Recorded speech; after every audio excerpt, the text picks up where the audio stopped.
Picture this. A woman pulls out a photo album, smiling at her wedding picture.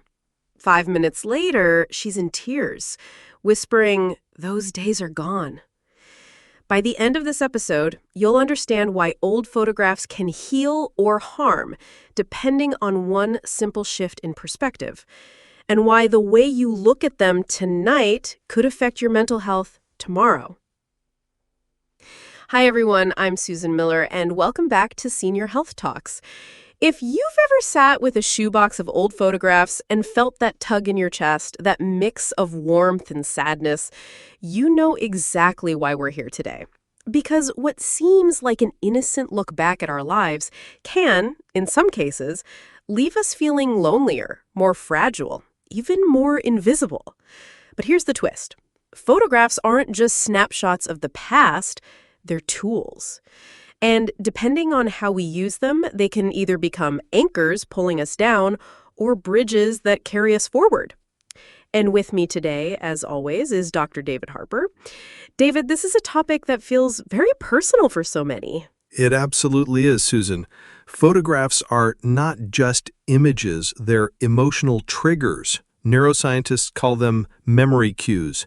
When you look at a picture, your brain doesn't just see, it relives. That can be incredibly powerful. A study published in Frontiers in Psychology in 2021 found that looking at personal photographs activated not only memory centers in the brain, but also emotional regulation areas. That's why some pictures make us feel uplifted, while others leave us feeling hollow. I think everyone listening has had both experiences. I know I have. I'll look at a picture of my kids when they were little, and sometimes it makes me laugh. Other times it makes me ache. And the ache feels heavier than the joy. And that ache matters because if it's not balanced, it can impact health. In fact, a 2019 longitudinal study from University College London found that seniors who engaged in frequent negative nostalgia, dwelling on what was lost rather than celebrating what was lived, were nearly 30% more likely to develop depressive symptoms over 5 years. That's a big number, Susan. And yet, here's the good news. The same study showed that positive nostalgia, reframed in the right way, reduced depression risk by almost the same percentage. So the photograph itself isn't good or bad. It's the story we tell ourselves when we look at it. Exactly. Two people can hold the same photo and walk away with completely different emotional outcomes. The picture is just the spark. The meaning is the fire. Oh, I love that. The picture is the spark, the meaning is the fire. But David, let me push on this. What if someone can't help but feel the sadness? What if every photo seems to remind them of what they've lost? That's an important question. And here's where the science gets fascinating. Psychologists talk about something called reminiscence styles. There are two main ones: integrative reminiscence and ruminative reminiscence.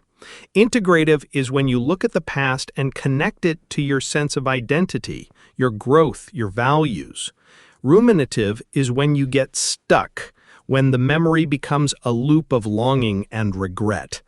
And here's the kicker. Studies show integrative reminiscence strengthens resilience and even boosts immune function, while ruminative reminiscence weakens it. Same photo, two completely different biological outcomes. So it's not just an emotional difference, it's physical. The way we reflect on photos can literally change how our bodies handle stress. That's right. In fact, in a 2020 study from the University of California, seniors who practiced integrative reminiscence, using photos as a way to tell their life story, showed lower cortisol levels and better sleep compared to those who used photos as reminders of what they no longer had. And here's the open loop I want us to explore in a few minutes. There's actually a simple exercise you can do with your photo albums, something that takes less than 10 minutes, that shifts your brain from rumination to integration. I'll share the exact steps soon. Oh, now you've got me intrigued. A 10-minute exercise that changes how we feel when we look at photos. That's something I think a lot of us could use. But before we go there, I want to ask you about families, because sometimes it's not just us looking at old photographs, it's our children or grandchildren.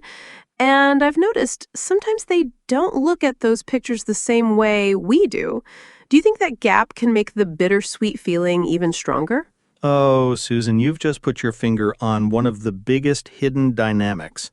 When a senior shows an old photo to a grandchild and the child glances and says, "Oh, that's nice," it can feel like a rejection, like the picture that holds your whole heart is just a piece of paper to them. And here's what research shows. That perceived dismissal actually lights up the same brain regions as physical pain. That's why some people close their albums and never open them again. Hmm. I felt that. You share a photo because you want someone to enter your memory with you. And when they don't, it feels like you're carrying it alone. Exactly. But there's a shift we can make here too. And I'll explain how families can bridge that gap, how grandchildren can engage in a way that heals instead of dismisses. And Susan, I'll even share a surprising 2022 study from Japan showing that when grandchildren asked just one extra question about a photograph, their grandparents' sense of life satisfaction jumped significantly. Just one question. Okay, now I need to know what that question was. But let's hold that for a moment because I want to go back to the core idea. You've said photographs are not just pictures, they're sparks, and they can either ignite resilience or regret. That feels like the heart of today's conversation, and I think every listener right now is probably picturing their own box of photographs, wondering which fire do mine light? And that's the key. Because here's the truth, Susan. Old photographs are not neutral. They shape your health in ways most people have no idea about. In a moment, I'll walk you through that 10-minute exercise I mentioned, and we'll talk about that one question grandchildren can ask that makes all the difference. But before we do, I want to share one last study because it puts everything into perspective. In 2021, researchers at Harvard followed seniors in assisted living who kept personal photos by their bedsides. Those who framed and talked about their photos regularly had 25% lower rates of anxiety. Those who kept the same photos but never shared their stories, they had no benefit at all. The photo alone wasn't enough. It was the storytelling that healed. So maybe the real truth about old photographs isn't just what they show, it's what we say when we hold them. Well said, Susan, and that's where the bittersweet turns sweet again. Okay, David, you've teased us long enough.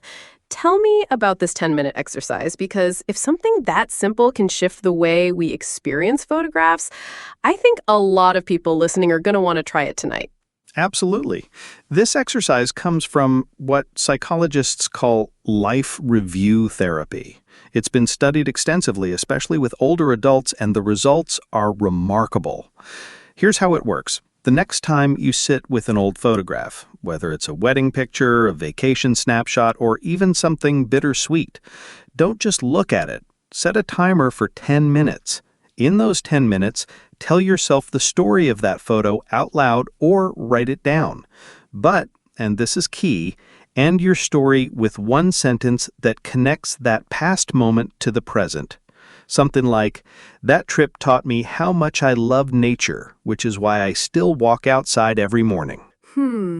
So instead of saying those days are gone, you're saying those days built me into who I am now. And the science backs this up. A 2020 study in the Journal of Positive Psychology found that seniors who practiced this style of reflection just 3 times a week had a significant reduction in loneliness scores after 1 month. Even more striking, their immune profiles improved, meaning their bodies were responding as though they were less stressed. Imagine that. Telling yourself a different story about a picture could actually change your immune system. That almost feels unbelievable. And yet, it's true, because our brains and bodies are wired to integrate experiences, not to get stuck in regret. When we reframe, we give the body permission to release that tension. And here's the practical side. Anyone can do it. You don't need a therapist in the room. Just a photo, a voice, and 10 minutes. Hmm. So I can see how that could change things because I know I've looked at certain photos, like one of my daughter at her high school graduation, and instead of smiling, I've caught myself thinking, where did that time go? And that thought makes me sad. But if I said, that graduation taught me how proud I am to see her grow, and that pride is still here today, it feels so different. It feels alive, not lost. That's it, Susan. You just modeled the shift beautifully. And the more often people do it, the easier it becomes. Now, about grandchildren, the other piece I mentioned earlier. Yes, the one question. You can't leave us hanging. Fair enough. In that Japanese study I mentioned, researchers observed conversations between grandparents and grandchildren. What made the biggest difference wasn't the length of the conversation or the number of questions. It was one specific kind of question. What happened just before this picture was taken? That question invites a story. It turns the photo from a static image into a living narrative. And grandparents who were asked that question reported a measurable boost in life satisfaction. Some said it made them feel seen in a way they hadn't felt in years. Oh, that makes me emotional just hearing it. Because when you ask what happened before this, you're really saying, I want to step into your world. That's so different from, oh, that's nice. Exactly. And here's the hidden truth. When grandchildren don't engage, grandparents often stop sharing, and over time, that silence can contribute to cognitive decline. But when they do engage, the storytelling process activates memory pathways and strengthens social bonds. In fact, a 2022 study from the University of Toronto found that older adults who regularly told photo-based stories with younger family members had slower rates of memory loss than those who didn't, just from storytelling. So, in a way, those old photographs aren't just keeping memories alive, they're keeping the mind alive. That's exactly right, but only if they're used actively. If photos stay hidden in a box, or if we only glance at them with sadness, they don't serve us. They just gather dust along with our confidence. The key is interaction, talking, laughing, even crying with others as we share the stories behind them. I'm thinking of my own grandmother. She had this picture of her as a young woman standing in front of a farmhouse. I never asked her much about it when I was younger. I just thought, that's Grandma when she was young. But now I wonder, if I'd asked her what happened before that photo was taken, I might have learned something I'll never know now. That hurts. And that hurt is exactly why I encourage families to start now. Don't wait, because once those stories are gone, the photos lose half their power. The picture without the voice is incomplete. But the good news is, it's never too late to start asking. Even one question this week can unlock something precious. So let me put this straight for our listeners. The next time you sit with your grandchild and show them a picture, invite them to ask, what happened just before this? And the next time you're alone with your own photos, take 10 minutes to connect that moment to who you are today. Those two little practices can transform what might otherwise feel bittersweet into something deeply nourishing.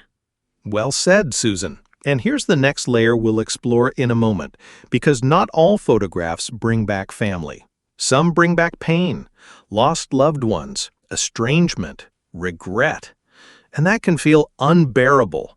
But there is a way even those photos can be used to heal rather than to wound. And I'll share exactly how when we come back. Oh, yes, that's so important because I know some listeners have albums they can't even open because the faces inside feel like ghosts.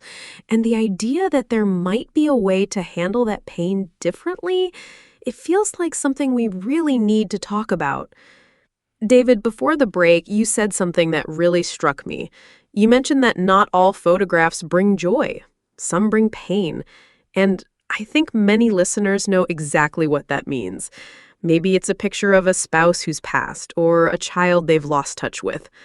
Sometimes an album feels less like a gift and more like a wound. What do we do with those? You're right, Susan. Photographs of loss can feel like ghosts. And here's what the research tells us. Avoiding those photos entirely doesn't always help. In fact, a 2021 study from Boston University found that seniors who deliberately avoided emotionally painful photos had higher rates of unresolved grief than those who allowed themselves to interact with them in a guided way. Suppression doesn't heal. It actually prolongs the pain. So locking the album away isn't really protecting us. It's just freezing the grief in place. Exactly. The key is to transform the way we interact with those images. One of the most effective techniques is called meaning reconstruction. Let me explain with an example. A man I worked with had a photograph of his wife on their last vacation before she passed. Every time he looked at it, he'd collapse into sorrow, thinking that was the end. But through guided work, he reframed the photo as, this was proof of how deeply we loved until the very end. Same photo, different meaning. And once he could see it that way, he started keeping it by his bedside, and he told me it became a source of comfort instead of pain. Oh, that feels so powerful. It's not erasing the sadness, but it's folding it into the love. Well said. Folding it into the love. And the science shows that when grief is integrated into love, the brain processes it differently. In a 2022 neuroimaging study from Columbia University, people who reframed painful photographs in this way showed less activation in the brain's stress centers and more activation in the regions associated with gratitude. So the photo literally shifted from being a trigger of stress to a trigger of resilience.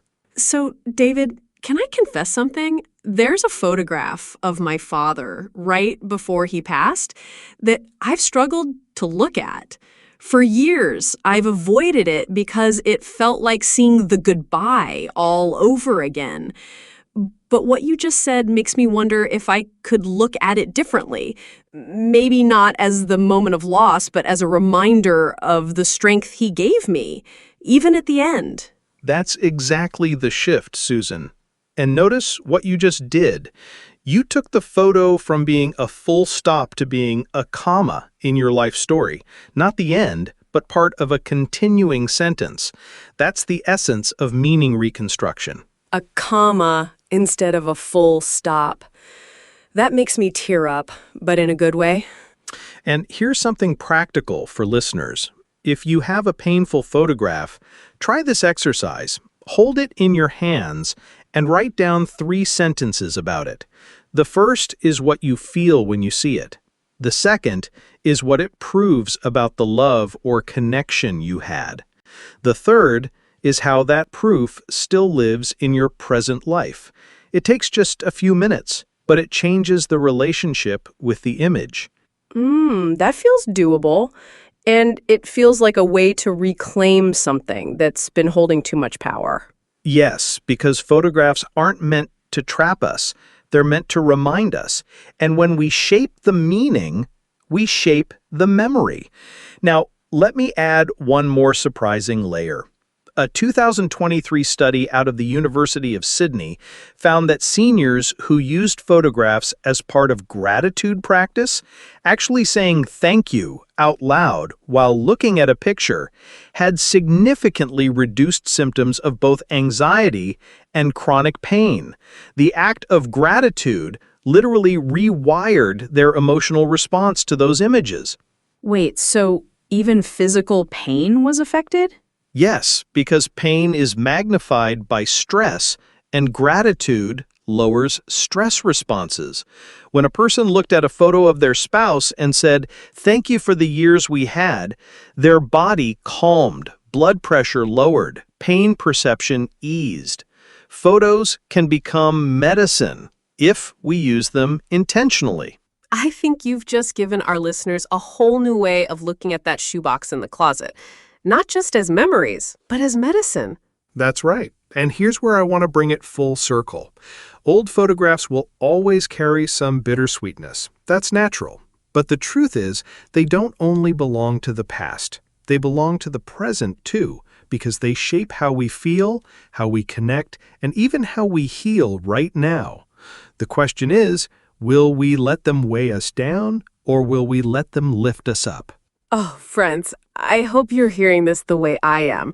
That box of photographs doesn't have to be a trap. It can be a bridge. It can be proof that your life has mattered, that your love is still alive, that your presence still shapes your family and your health today. And if tonight you take just one photo out and practice what Dr. Harper has shared, connecting it to your present, reframing the pain, even saying thank you, you may find it changes not only your memories, but your tomorrow.